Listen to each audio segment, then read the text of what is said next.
첫 번째 범행에 사용한 과도 대신 이번엔 손도끼를 들고 그 자식하고 내가 이혼하라고 몇 번 말했어. 안녕하세요, 생크림입니다. 오늘은 광명 30대 여성 살인사건에 대해서 얘기해 볼게요.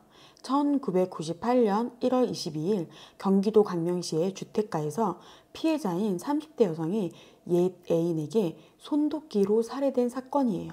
이 사건의 범인인 남태규는 당시 35세였고요. 피해자 최 씨는 당시 37세였어요. 남태규와 최 씨는 서로 사귀는 사이였어요. 그러나 남태규의 흉포한 성격 때문에 결국 둘은 이별하고 최 씨는 다른 남자와 사귀게 되고 약혼까지 하게 돼요.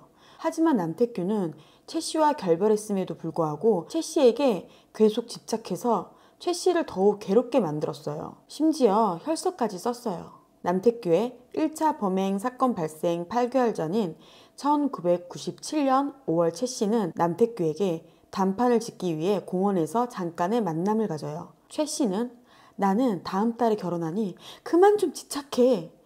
이렇게 세게 통보하고 그 자리를 떠났어요. 그리고 이 말을 듣고 격분한 남태규는 자신이 휴대하고 있던 과도로 떠나는 최 씨를 찔렀고 찌른 다음 남태규는 도주했어요. 하지만 다행히 최 씨는 재빨리 수술을 받아 무사했고요. 남태규는 도주 중에 잡혀 상해죄로 구속돼요. 당연히 최 씨는 이젠 더 이상 남태규가 오지 않을 거라고 안심하게 돼요. 그런데 남태규는 다음 해인 1998년 1월에 집행유예를 선고받았고 다시 최 씨를 쫓아와요. 다시 남태규의 2차 범행이 일어나는데 이번 범행의 제명은 살인이에요. 결국 집행유예로 풀려난 남태규는 최 씨가 결혼했다는 소식을 들어요.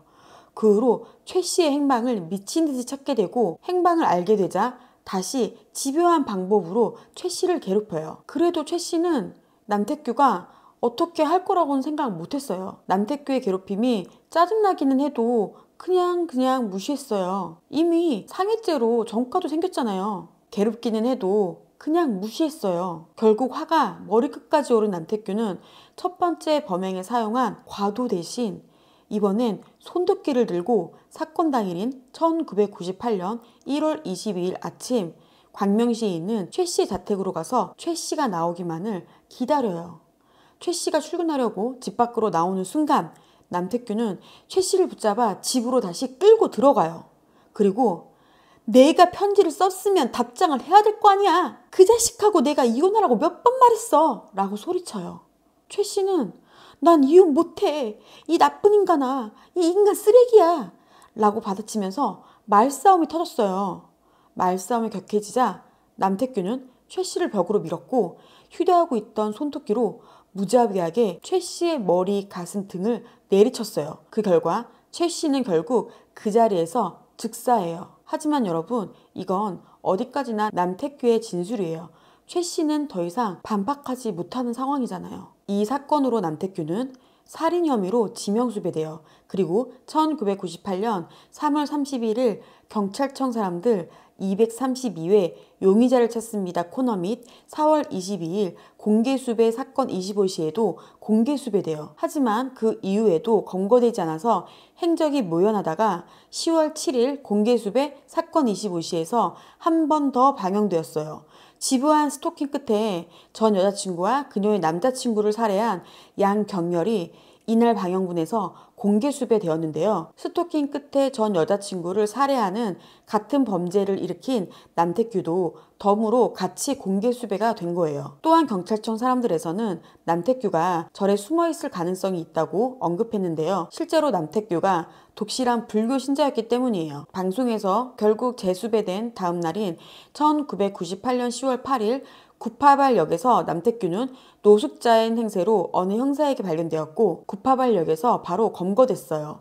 그리고 이후 판결은 알 수 없으나 무기징역을 받았을 확률이 크다고 전해져요. 당시 남태규를 집행유예가 아니고 실형을 살게 하고 피해자를 보호할 수 있었다면 최 씨가 무참하게 살해당하는 사건은 발생하지 않았을지도 몰라요. 당시 범죄 피해자 보호 시스템의 허술함과 솜방망이 판결로 인해 이런 사건이 터진 거라고 볼 수 있어요. 1998년 4월 22일 공개수배 사건 25시에서 화순 택시기사 강도살인 사건의 용의자 남택성도 같이 수배됐는데요. 놀랍게도 이 용의자 남택성의 형이 남태규예요. 즉 같은 범죄 다른 사건으로 형제가 나란히 용의자로 수배가 된 거예요. 형제가 공범이 아닌 각각 다른 살인사건의 용의자로 수배된 건 보기 드문 케이스인데요. 동생은 1998년 하반기 중요 지명 피의자 종합수배 수배번호 3번 죄명 살인으로 수배되고 같은 해인 1998년 10월 21일 재수배되고 4일 뒤인 10월 25일 광주광역시에서 잡혔어요. 형인 남태규가 재수배된 지 딱 2주 만에 잡힌 거예요. 그러면 남태규의 동생 남택성의 화순 택시기사 강도살인 사건도 같이 한번 볼게요. 1997년 9월 화순 택시기사 강도살인 사건이에요. 1997년 9월 전라남도 화성군에서 택시기사가 괴한에게 납치되어 살해된 살인 사건이에요.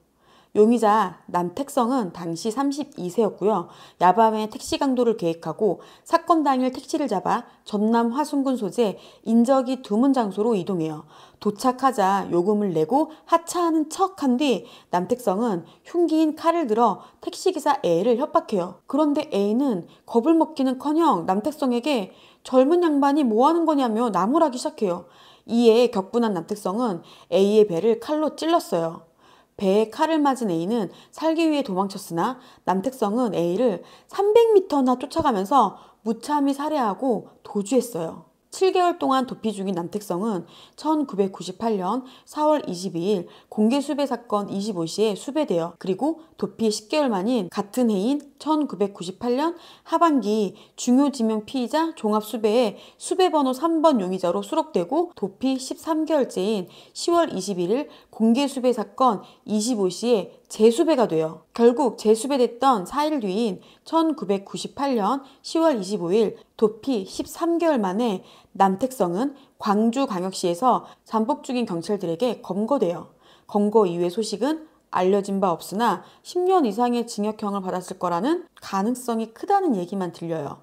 1998년 4월 22일 당일 방일되었던 공개수배 사건 25시에서 이 사건 말고 경기도 광명시에서 전 여친을 스토킹하고 결국 살인까지 저지른 사건의 용의자인 남태규도 같이 수배됐는데 아까 말씀드렸듯이 이렇게 같은 날 다른 사건으로 동시에 수배된 게 바로 남택성, 남태규 형제예요. 저는 다음 사건으로 찾아뵐게요.